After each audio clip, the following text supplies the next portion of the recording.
Bismillah, alhamdulillah, wassalatu wassalamu ala rasulillah wa alihi wa sahbihi wa mawala wa la hawla wa la quwwata illa billah amma ba'd.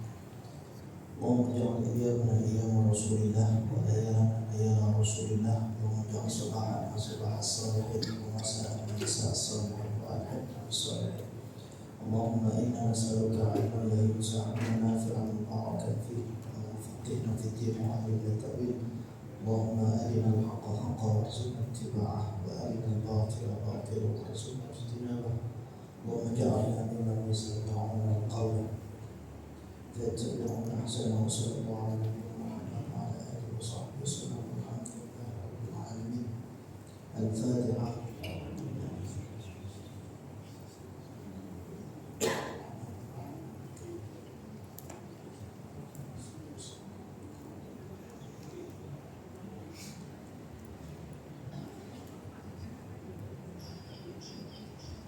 Saya muliakan para pimpinan, para takmir Masjid Islam, dan Bapak Ibu hadirin jamaah rahimakumullah.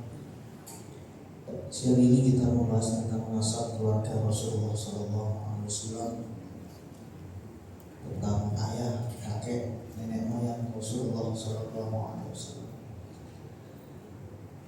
Pertemuan yang lalu sudah kita bahas cikal bakal negeri Mekah, yang mana Mekah bahasa kita yang babat alas Mekah itu adalah Nabi Ibrahim alaihissalam. Nabi Ibrahim meskipun beliau bukan orang Arab, dalam artian Nabi Ibrahim orang Babilonia, orang Irak, sekarang itu Irak. Kemudian diperintahkan oleh Allah Subhanahu wa Ta'ala untuk hijrah ke Palestina, kemudian ke Mesir, dan dari Mesir Nabi Ibrahim dan Siti Sarah mendapatkan hadiah yang saat itu menjadi budak, padahal dia bukan budak, tapi dia putri seorang raja. Karena ayahnya kalah perang dengan raja Mesir ini, sehingga dia dijadikan tawanan, yaitu Hajar namanya, dan dibawa ke Palestina. Nabi Ibrahim menikah dengan Hajar, punya anak nama Ismail. Dan kemudian Allah memerintahkan Nabi Ibrahim membawa Ismail dan istrinya, yaitu Siti Hajar ini, ke Mekah, yang saat itu Mekah tidak ada kehidupan sama sekali. Dan mulailah di situ Mekah menjadi sebuah negeri yang mulai dihuni oleh Nabi Ismail dan Siti Hajar. Turun dari Nabi Ismail ini, Nabi Ismail kemudian menikah dengan suku Jurhum. Suku Jurhum ini dari Yaman. Kita tahu, sudah kita bahas pertemuan yang lalu, bahwa Yaman ini negeri yang kuno. Mulai zamannya Nabi Hud itu sudah ada Yaman ini. Sehingga ketika orang Yaman mau ke Syam, ke Palestina, ke Suriah, ini melalui Mekah. Ketika ada sebuah sumber mata air, mereka tertarik untuk singgah di sana. Setelah singgah berkali-kali, mereka ingin untuk tinggal di sana karena airnya sangat luar biasa, yaitu yang bernama Zam-Zam. Nabi Ismail menikah dengan suku Jurhum ini, dan kemudian punya anak banyak sekali, terus ke bawah. Baru kemudian lahirlah Nabi kita Muhammad Sallallahu Alaihi Wasallam. Jadi Nabi Ibrahim itu, Pak, kalau kita ngomong tentang sentimen Bani Israel, jadi kalau kita tarik ke atas, Nabi Ibrahim itu anak pertamanya namanya Ismail, yang dikembangkan di Mekah. Yang mana Ismail inilah nenek moyangnya orang-orang Mekah, orang-orang Arab. Kemudian Nabi Ibrahim dari istri yang pertama, yaitu Siti Sarah, ternyata punya anak. Siti Sarah yang sudah divonis, mohon maaf, mandul, bahkan sudah tua usianya, sudah tidak bisa hamil dan melahirkan. Ternyata qadarullah, mukjizat dari Allah, Allah berikan dia anak, dan kemudian dinamakan Ishak. Ishak ini di Palestina. Ishak punya anak namanya Yakub. Yakub punya anak namanya Yusuf. Nabi Yusuf dibuang ke sumur oleh saudara-saudaranya dan kemudian ditemukan oleh saudagar yang hendak ke Mesir, lalu dijual di Mesir.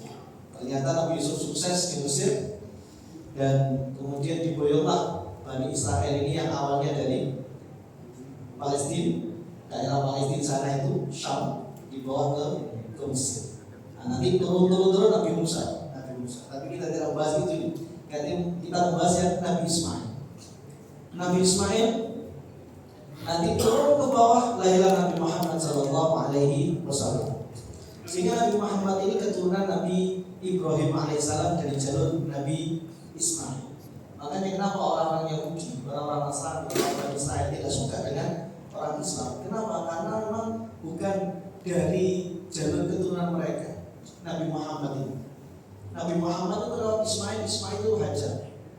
Padahal kalau kita mau fair, Islam datang, Nabi Muhammad datang, justru malah mereka orang-orang Bani Israel ini harusnya menjadi mulia. Kenapa? Karena meskipun Nabi Muhammad dari jalur Ismail ini merupakan pakdinya dia, pakdinya mereka orang-orang Bani Israel. Karena Nabi Ismail adalah kakak dari Nabi Ishak. Meskipun beda ibu. Nabi Ismail dari Hajar, Ishak dari Sarah, tapi sama-sama anak Nabi Ibrahim. Nabi Ibrahim alaihissalam membawa Nabi Ismail ke Mekah dan kemudian membangun Ka'bah.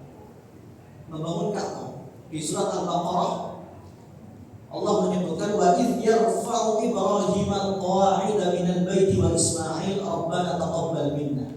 Dan ketika Nabi Ibrahim dan Nabi Ismail meninggikan pondasi Ka'bah. Jadi Ka'bah itu dulu ada beberapa versi Ka'bah itu dibangun siapa. Ada yang mengatakan Ka'bah dibangun Nabi Adam. Ada yang mengatakan pendapat mengatakan Ka'bah dibangun oleh malaikat Allah Subhanahu wa taala.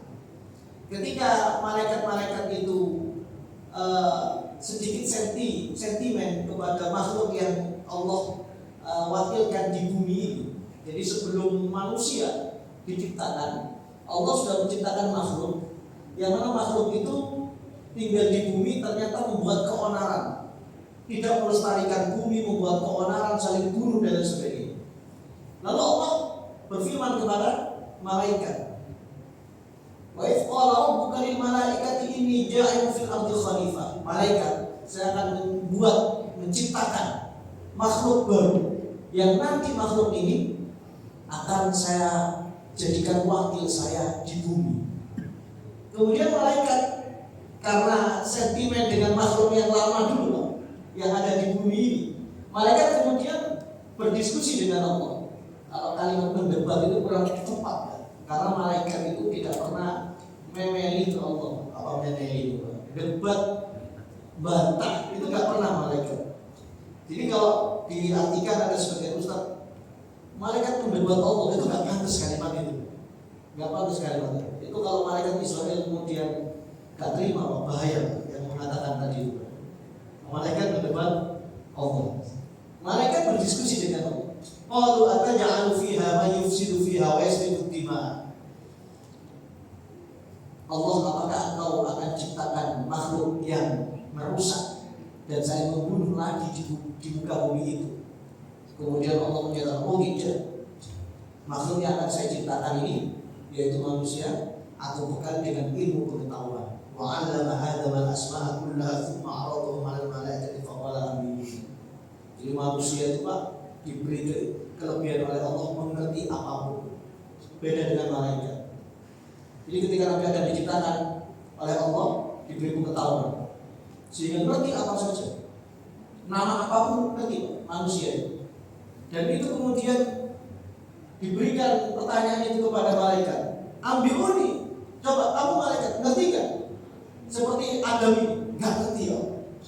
Akhirnya malaikat mengakui bahwasanya Nabi Adam lebih mulia daripada malaikat.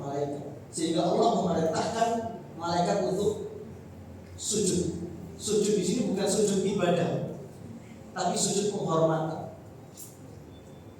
Para ulama sepakat sujud malaikat kepada Nabi Adam bukan sujud ibadah, tapi sujud takrim. Bukan sujud ibadah menyembah, tapi sujud memuliakan. Adapun caranya, ini dalam kitab-kitab tafsir para ulama berbeda pendapat. Ada yang berpendapat ya sujudnya seperti sujud sholat, dalam artian bahasa kita sungkem gitu. Ada yang berpendapat para ulama sujudnya malaikat ke Nabi Adam itu inhina. Inhina itu membungkukkan badan seperti ini. Tapi yang jelas itu sebagai bentuk takrim, sebagai bentuk memuliakan Nabi Adam. Karena apa? Karena Nabi Adam diberi kelebihan yang mana malaikat tidak diberi oleh Allah Subhanahu wa taala, yaitu ilmu pengetahuan. Hebatnya manusia di situ. Satu biji saja yang bernama kedelai itu bisa menjadi tempe, bisa menjadi tahu, bisa menjadi susu. Tahu pun ini oleh manusia beragam diolah.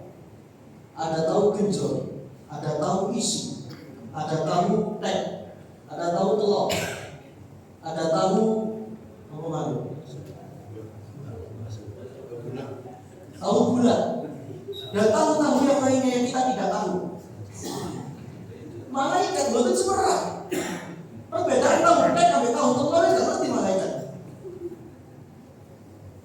Tahu tek itu ya dicampur sampai telur, tahu telur dicampur sampai telur. Malaikat nggak ngerti. Ini hebatnya manusia. Makanya manusia itu sebetulnya dimuliakan karena ilmu pengetahuannya, ilmunya.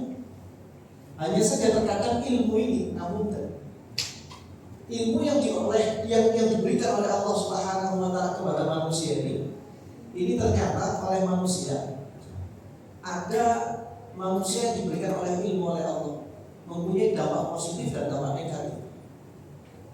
Maka ilmu yang positif itu biasanya kalau bahasa Jawa nih, tukang ini contoh misalnya gak iso, secara ilmu ini gak iso, tapi semua diakal ilmu disebut.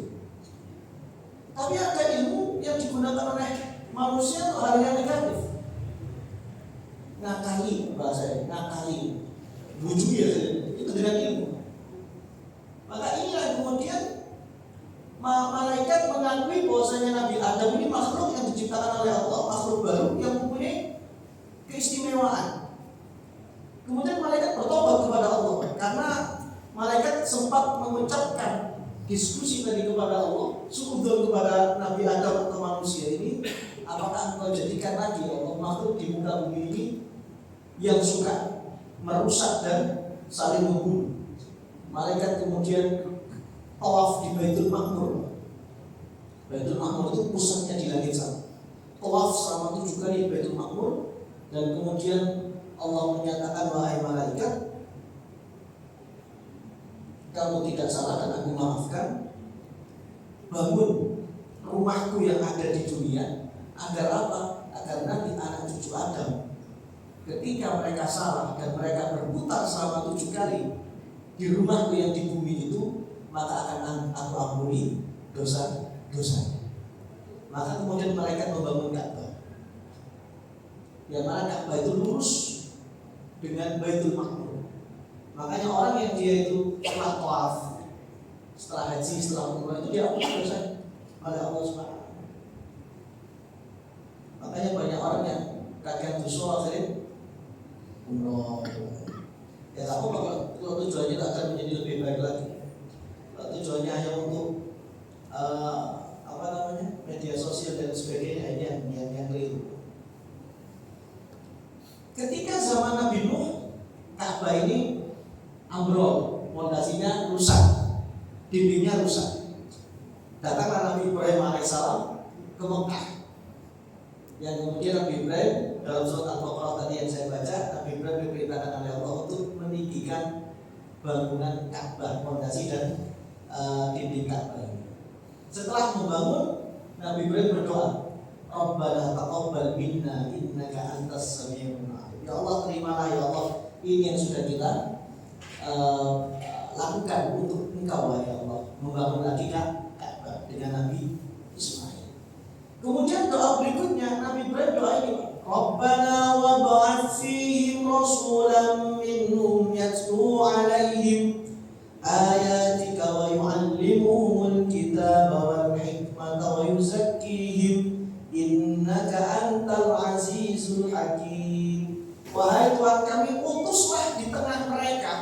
seorang rasul dari kalangan mereka sendiri. Mereka ini siapa? Orang-orang Mekah itu, setelah membangun Ka'bah itu tadi. Jadi Nabi Ibrahim itu doa meminta agar nanti ada seorang rasul yang diutus oleh Allah di Mekah ini untuk mengajarkan kitab, mengajarkan hikmah, hadis, dan mensucikan mereka, jiwa-jiwa mereka. Siapa itu? Ya Nabi Muhammad SAW. Yang mana kalau kita teliti, Pak, jarak antara Nabi Muhammad dan Nabi Ibrahim itu sekitar ribuan tahun. Berarti Nabi Ibrahim itu mendoakan cucunya itu ribuan tahun. Maka jadikan pun sampai putus asa. Jangan sampai putus asa untuk mendoakan anak cucunya. Jadi kan misalnya pengen anaknya menjadi nabi, jadi kan pengen punya anak nabi. Jangan, jangan. Karena sudah tidak ada nabi. Yang ada sekarang pewaris para nabi. Misalnya, jadi kan pengen punya anak jadi kiai, jadi ulama, jadi ustadz dan sebagainya. Doa. Ternyata anak saya kuliahnya umum semua Pak Ustadz. Terus doakan. Bisa jadi juga cucu jenengan, cicit jenengan atau keturunan jenengan beberapa itu yang nanti menjadi ulama. Karena apa? Karena doanya mbah buyutnya. Karena Nabi Ibrahim ini doa yang mana doanya oleh Allah diijabah ribuan tahun berikutnya. Bisa kita buka dalam kitab-kitab tafsir bahwasanya Rasulullah minhum di sini, seorang rasul yang didoakan oleh Nabi Ibrahim adalah yaitu Nabi Muhammad SAW. Dan ini para ulama berbicara pada satu hadis. Hadisnya pengakuan Rasulullah sendiri. Bahwasanya Rasulullah bersabda, "Inni indallahi la khatamun nabiyyin." Saya ini pamungkas para nabi, nabi terakhir. Jadi lakoni para nabi, Pak. Karena kan yang terakhir kan mesti lakon, Pak, yang muncul. Lakoni para nabi. Wes pokoknya pamungkas, penyempurna para nabi. Kemudian di sini disebutkan wa sa'unabbi'ukum bi awwali dzalika da'watu Abi Ibrahim. Dalam ayat yang lain ana da'watu Abi Ibrahim. Saya ini berkat doa ayah saya Ibrahim. Jadi Nabi Muhammad itu mengakui saya ini bisa seperti ini karena doa mbah-mbah saya, yaitu Nabi Ibrahim. Banyak. Ternyata dia bukan dari kalangan anaknya kiai, tapi dia menjadi kiai. Dia bukan orang tuanya biasa-biasa, dia menjadi ulama. Imam Ghazali itu bapaknya penenun Imam Ghazali. Bapaknya penenun, penjahit lah bahasa sekarang itu. Tapi kalau bapaknya itu saya disuruh dengan ulama, anaknya menjadi ulama besar.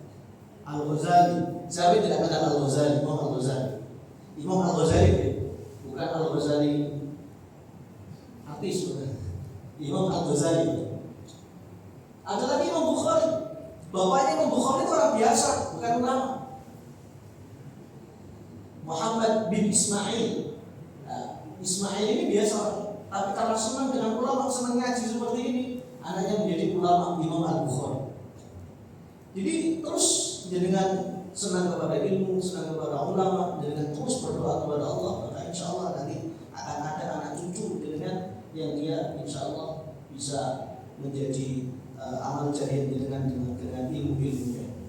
Jadi Nabi Muhammad itu doa dari ayahnya, yaitu Nabi Ibrahim. Aku adalah doa dari ayahku Ibrahim. Jadi sudah jelas Rasulullah sendiri itu mengaku bahwasanya beliau adalah keturunan Nabi Ibrahim.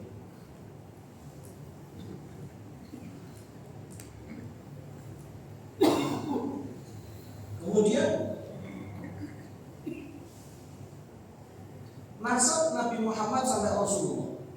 Jadi dalam kitab-kitab sejarah disebutkan seperti ini: Muhammad bin Abdullah bin Abdul Muttalib bin Hashim bin Abdi Manaf bin Qusay bin Kilab bin Murrah bin Ka'ab bin Lu'ay bin Ghalib bin Fihr ini adalah Quraisy, bin Malik bin Nadhr bin Kinanah. Dengan ditandai Kinanah, nanti akan ada hadis tentang Kinanah bin Khuzaimah bin Mudrikah bin Ilyas bin Mudhar bin Mizad bin Ma'ad bin Adnan. Sampai Adnan ini para ulama sepakat benar nasabnya Rasul sampai Adnan bin Uddan atau Uddan bin Muqawwim bin Nahur bin Tairah bin Ya'rub bin Yasjub bin Nabat bin Ismail bin Ibrahim. Nah, kalau sampai dari Adnan ke Nabi Ibrahim ini, para ulama masih ada perbedaan pendapat. Tapi yang para ulama sepakat itu Nabi Muhammad dari Muhammad sampai Adnan. Adapun sampai Nabi Ibrahim itu berbeda pendapat. Apalagi sampai ke Nabi Adam. Wah, ini para ulama mengatakan, wah itu tidak bisa ada yang memastikan. Sampai Nabi Adam itu nasab-nasabnya Nabi Muhammad itu tidak ada yang bisa memastikan kebenarannya. Nasab pilihan. Inna Allah astafa Kinanah. Ada ini. Allah memiliki Kinanah min waladi Ismail, dari anak cucu Nabi Ismail. Nah, ini kan Ismail kan? Ismail di bawah. Ismail, ini Ismail.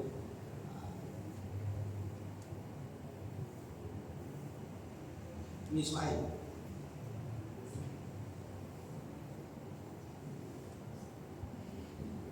Ini Nabi Ismail. Kemudian Kinanah tadi, ini Kinanah. Allah memilih tadi, Inna Allah astafa Kinanah min waladi Ismail. Allah memilih Kinanah dari anak Nabi Ismail. Wastafa Quraisy min Kinanah. Allah memilih Quraisy dari Kinanah. Kembali ke tadi bahwa Allah memilih Quraisy. Quraisy ini apa? Fihr. Ini Quraisy. Nama lainnya Quraisy, Fihr. Maka anak keturunan Fihr ini, Fihr ke bawah, ini namanya Quraisy. Quraisy itu suku besar di Mekah. Kalau di kita ini Jawa, ayo Jawa. Jadi semua anak cucunya Fihr disebut Quraisy. Nah, nanti ada namanya Umar bin Khattab, Abu Bakar As-Siddiq, semua ini bermuara pada Fihr ini. Kalau Abu Bakar As-Siddiq itu sama-sama ketemu dengan Rasulullah di Kilab. Kalau Umar bin Khattab sama-sama ketemu dengan Rasulullah di Murrah. Kalau Utsman bin Affan sama-sama ketemu dengan Rasulullah di Qusay. Abdul Manaf bin Qusay, karena Qusay ini punya anak Abdul Manaf, ketemu di Abdul Manaf. Abdul Manaf punya anak Abdul Syams. Abdul Syams punya anak Hashim juga. Nah, nanti Utsman bin Affan ketemu dengan Rasulullah di Abdul Manaf ini, karena Abdul Manaf punya anak Abdul Syams. Abdul Syams nanti turun ke bawah Utsman bin Affan, sedangkan Hashim turun ke bawah Rasulullah. Kalau Ali bin Abi Thalib ketemu dengan Rasulullah di Abdul Muthalib, karena Abdul Muthalib punya anak Abdullah, ini ayahnya Rasulullah. Sedangkan saudaranya Abdullah dan Abdul Thalib, ini ayahnya Ali bin Abi Thalib. Santai mohon, jadi kan tidak harus hafal. Yang harus hafal Ustaz. Jadi kan tidak harus. Saya sendiri kadang bahasa saya buyut saja. Buyut saya tidak ngerti bahasa. Buyut saya namanya siapa tak ngerti saya. Jadi kalau bahasa penting buyutnya Rasulullah saya tahu. Wastafa Hashiman bin Quraisy. Allah memilih Hashim dari Quraisy. Wastafani min Bani Hashim. Dan Allah memilihku dari Bani Hashim. Sehingga Rasulullah itu pilihan. Dipilih dari Nabi Ismail, dipilih, diseleksi oleh Allah Kinanah. Kinanah punya anak banyak, diseleksi oleh Allah, dipilihlah Quraisy. Quraisy punya anak banyak, diseleksi oleh Allah Hashim. Hashim punya anak banyak, diseleksi oleh Allah Muhammad Rasulullah Sallallahu Alaihi Wasallam. Jadi Rasulullah itu pilihan, diantara pilihan. Makanya disebut Al-Mustafa. Al-Mustafa itu artinya pilihan. Pilihan, orang pilihan. Ada namanya Pak Mustafa di sini. Minimal jadinya dipilih oleh mertua jadinya untuk menjadi menantu. Minimal. Al-Mustafa itu pilihan, orang yang terpilih itu Al-Mustafa. Ada kakek Rasulullah namanya Qusay. Ini kembali lagi. Nah, ini ada namanya Qusay. Ini Pak Qusay. Ini Qusay. Muhammad bin Abdullah bin Abdul Muthalib kakek pertama, bin Hashim kakek kedua, bin Abdi Manaf kakek ketiga, bin Qusay kakek keempat. Ternyata kakek keempat Rasul. Nah, Qusay merupakan kakek keempat Rasulullah Sallallahu Alaihi Wasallam. Muhammad bin Abdullah bin Abdul Muthalib bin Hashim bin Abdullah bin Qusay, keturunan kelima ke atas Rasulullah. Dia adalah orang Quraisy pertama yang memimpin Mekah setelah Mekah dikuasai oleh suku Jurhum. Kembali ke belakang bahwa Nabi Ismail menikah dengan suku Jurhum. Suku Jurhum ini orang Yaman yang singgah dan ingin tinggal di Mekah karena ada sumur Zam-Zam. Maka kemudian Nabi Ismail dewasa menikah dengan suku Jurhum, punya anak. Nabi Ismail meninggal dunia, maka Mekah ini yang memimpin adalah suku Jurhum ini. Yang awalnya Mekah tidak ada berhala seperti yang digambar ini. Kenapa ada berhala? Itu nanti ada keturunan yang kesekian dari suku Jurhum, namanya Amr bin Lu'ay. Dia terkontaminasi pemahamannya, ideologinya dengan kaum pagan orang-orang Syam yang menyembah patung berhala. Dia datang ke Syam, kemudian kamu menyembah Tuhanmu dengan cara seperti ini. Dibawalah patung itu, dia diberi hadiah, Pak. Diberi hadiah batu itu dibawa ke Mekah, ke Ka'bah. Terus seperti itu setiap ke Syam diberi lagi, terus akhirnya ditiru oleh banyak orang, sehingga kemudian dialah orang pertama kali yang membawa kesyirikan di Mekah, Amr bin Lu'ay namanya. Yang beratus-ratus tahun kemudian baru Ka'bah itu disterilkan oleh Rasulullah dari berhala ketika tahun 8 dan tahun 9 Hijri. Ketika lama sekali Mekah ini dikuasai oleh suku Jurhum, baru kemudian Qusay ini berhasil, bahasa kita itu entah revolusi, entah kudeta, entah apalah bahasanya. Yang jelas Qusay ini kemudian memimpin ke Mekah, memimpin di Mekah. Qusay memimpin Mekah. Dia mengemban amanat 4 hal. 1, Darun Nadwa, Majelis Permusyawaratan Orang Quraisy. Jadi orang Quraisy kalau menentukan apapun tentang perang, tentang gali sumur, tentang dagang, tentang politik, tentang kekuasaan, semuanya itu dinamanya Darun Nadwa. Darun Nadwa itu sebuah tempat yang boleh masuk ke sana hanya orang-orang yang usianya 40 tahun ke atas. Darun Nadwa. Dan itu perwakilan suku. Perwakilan suku. Ya kalau sekarang itu ya perwakilan daerah-daerah gitu lah, Pak. Ya kayak DPR lah bahasa kita sekarang gitu. Dulu itu sudah ada Darun Nadwa itu. Kalau sekarang tempatnya itu ada di daerah tempat sa'i itu, Pak. Tempat sa'i itu ada Babun Nadwa. Itu dulu tempatnya di situ. Orang-orang kumpul, orang-orang Quraisy di Darun Nadwa itu tempatnya di situ. Sekarang ada di tempat sa'i itu sofa dekat sofa, bukan marwah ya, dekat sofa yang kita mau restart itu ada namanya Darun Nadwa, Babun Nadwa di situ.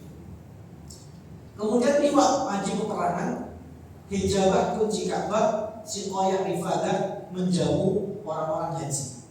Ini Qusay. Dan Qusay ini luar biasa, pintar sekali orangnya dalam memimpin. Sejahtera semua Mekah, semuanya bagus, kepemimpinannya bagus. Dan ketika Qusay meninggal dunia, dia punya anak namanya Abdullah dan Abdul Manaf. Konflik, Pak, biasa konflik. Pengen apa namanya? Saling pengen menerima kekuasaan dari ayahnya yaitu Qusay. Akhirnya ditengahi pembagian kekuasaan. Abdullah untuk hijabah, untuk liwat dan Darun Nadwa. Abdullah tentang soal perpolitikan. Kemudian Abdul Manaf tentang menjamu haji, tentang ibadah Abdul Manaf. Abdul Manaf ini punya anak namanya Hashim. Hashim ini buyutnya lagi Nabi Muhammad bin Abdullah bin Abdul Muttalib bin Hashim. Hashim ketika muda luar biasa. Hashim buyutnya lagi Nabi Muhammad, ganteng, kepemimpinannya luar biasa, dan dia berani rugi untuk orang-orang Mekah. Ketika Hashim memimpin, Mekah itu mengalami paceklik, sehingga Hashim dengan hartanya dia pergi ke Syam untuk membeli kue, roti, segala macam yang bisa dimakan, dibawa ke Mekah. Lalu kue sama roti itu dihancurkan sama dia. dihancurkan, ditambahi air sehingga jadi bubur. Fahuwa hasyama as-sanida wal ka'ka, al-khubza wal ka'ka. Dalam kitab Muhammad Rasulullah itu disebutkan Hashim inilah orang yang pertama kali melunakkan, mencampur, menggerus, menghancurkan roti dan kue, ditambahi dengan susu, ditambahi dengan air, maka jadi bubur. Agar apa? Agar banyak yang bisa dapat. Kalau dikasih roti sama kue, ini nanti nggak rata. Nah, ini kecerdasan Hashim yang kemudian orang menyebut dia Hashim, li'annahu hasyamal khubza wal ka'ka, karena dia menghancurkan dan menyampur adukan antara kue dan roti. Ini Hashim. Hashim muda, dia ke Syam. Ketika dia Hashim ini punya istri namanya Salma, dia dari Yathrib, Madinah. Punya anak namanya Syaibah. Lalu Hashim ini karena masih muda, dia pergi ke Syam untuk berdagang. Dan Hashim inilah orang yang pertama kali mengawali berdagang ke Syam dan Yaman. Maka disebut di surat Al-Fil rihlatash syita'i was-shayf. Orang Mekah itu melakukan dua perjalanan. Syita musim dingin ke Yaman. Shayf musim panas ke Syam. Syam itu Suriah, Palestina, Lebanon, Yordania. Ini yang mengawali, yang menginisiasi adalah Hashim, buyutnya tadi Nabi Muhammad. Namun Hashim ketika punya anak, anak yang masih di kandungan yang nantinya namanya Syaibah, Hashim ketika berdagang meninggal dunia di Palestina, di Gaza, dan makanya di Gaza. Tapi makamnya tidak ada yang tahu. Orang zaman dulu nggak dengar dan nggak menandai. Yang jelas Hashim ini meninggal dunia. Padahal dia masih muda, anaknya masih kecil, sehingga kepemimpinan diteruskan oleh Muthalib, adiknya. Muthalib ini adiknya. Ketika Muthalib sudah lama memimpin, Muthalib sadar, ini harus saya kembalikan kepada putranya kakak saya, Hashim, karena ini kepemimpinan saya dapat dari Hashim. Dicarilah anaknya Hashim, namanya Syaibah, di Yathrib. Di Yathrib itu Madinah. Karena sekali lagi Hashim menikah dengan Salma dari Bani Najjar. Dicarilah Pak, ketemu. Akhirnya Muthalib ini ngomong ke kakak iparnya, Mbak, anak sampai ini saya bawa ke Mekah. Saya regenerasi, saya ajari agar nanti dia memimpin Mekah. Oh jangan deh, biar Syaibah ini, dinamakan Syaibah itu karena lahir sudah ada ubannya. Syaibah ini lahir sudah ada ubannya, jadi dia dinamakan Syaibah. Kata Salma, istrinya Hashim ini tadi, Pak, jangan, Muthalib ini mau saya jadikan pemimpin nanti, dia meneruskan mbah-mbahnya di Yathrib sini. Kata Muthalib, Mbak Yu, kalau Syaibah ini anaknya mas saya, anaknya kakak saya, anaknya Kak Hashim gitu, kalau saya bawa ke Mekah, dia akan menjadi pemimpin dunia. Tapi kalau dia tetap di Madinah, di Yathrib, dia akan menjadi pemimpin sukunya saja. Disitulah kemudian Salma ini mau, ya sudah, bawa saja Syaibah, masih muda, karena mau di nopo istilahnya, di Muthalib mau regenerasi, dibonceng di belakang onta dibonceng sama Muthalib. Nah, ketika Muthalib nyampe ke Madinah, ke Mekah, orang-orang Mekah mengira Pak Muthalib itu beli budak. Pak Muthalib beli budak, padahal itu adalah keponakannya. Sehingga orang-orang Mekah menunjuk Syaibah itu, oh itu loh budaknya Muthalib. Budak itu bahasa Arabnya abdun, Pak. Maka kemudian Syaibah ini dikenal oleh orang-orang Mekah sebagai Abdul Muthalib, budaknya Pak Muthalib. Padahal itu keponakannya. Jadi nama aslinya itu bukan Abdul Muthalib. Nama aslinya Syaibatul Hamd. Syaibah itu uban karena dia lahir langsung ada ubannya. Al-Hamd itu artinya pujian. Tujuannya apa? Tujuannya agar anak ini nanti dipuji oleh banyak orang karena kemuliaan. Karena dibocek sama Muthalib ini tadi Pak. Nah, Muthalib ini akhirnya orang Mekah menyebut Abdul Muthalib, hambanya, budaknya Pak Muthalib. Padahal itu adalah keponakan. Nah, ini yang kemudian Muthalib mengajarkan kepada Syaibah cara memimpin Mekah, dan kemudian nanti Syaibah ini atau Abdul Muthalib ini menjadi pemimpin Mekah yang insya Allah tentang kakek dan ayah Rasulullah akan kita lanjutkan pada pertemuan yang berikutnya. Bersambung, jangan kemana-mana, tetap di Masjid As-Salam setiap Rabu pertama, insya Allah. Ada pertanyaan Pak? Buat tadi? Semoga bermanfaat dan menambah kecintaan kita kepada Kanjeng Nabi Muhammad dan para nabi yang lainnya dan umat Islam pada umumnya. Al-Fatihah.